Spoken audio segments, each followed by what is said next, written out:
All right, so where we left off with the last video was just talking about, I'm waiting for it to pop up.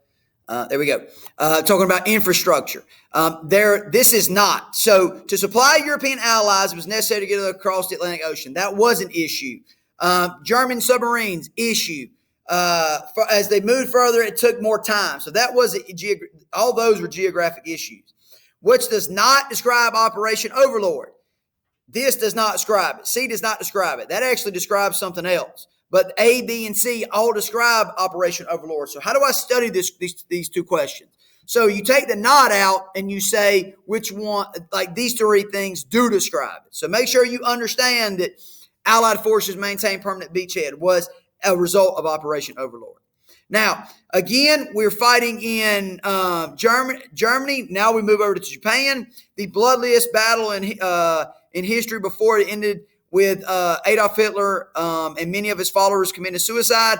That, of course, was the fall of Berlin. And that was the final battle of the war in Europe. Now, attention has to be taken to the Pacific. So, after Pearl Harbor, the Japanese attacked Midway Island because they wanted to trap and sink America's remaining aircraft carriers and gain control of the American refueling station that was located there.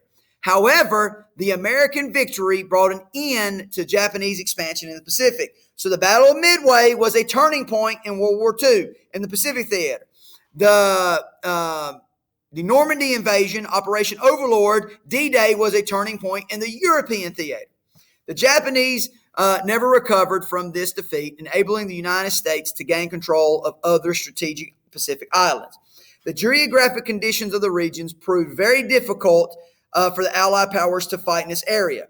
The lack of infrastructure, roads and buildings to transport and store supplies once they arrived in the theater, and the climate of the Pacific region wreaked havoc on causing spoilage on their supplies. So now we're looking at the war in the Pacific.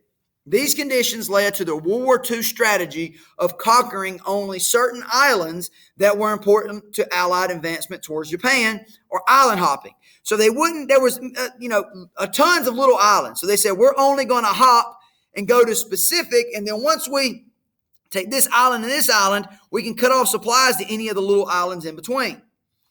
Now, at the same time, U.S. scientists were working on developing an atomic bomb in Los Alamos, New Mexico. The code name given to the creation of the atomic bomb was known as the Manhattan Project. Once Allied troops reached mainland Japan, President Harry S. Truman had to decide to drop the atomic bomb or invade mainland Japan. Well, you can see here's the bomb, here is what's getting created, and then fearing that an invasion of Japan would cost millions of soldiers' lives, Truman decided to drop the atomic bomb on Hiroshima. Next, he then dropped another atomic bomb on Nagasaki, and then, of course, that ended World War II. All right.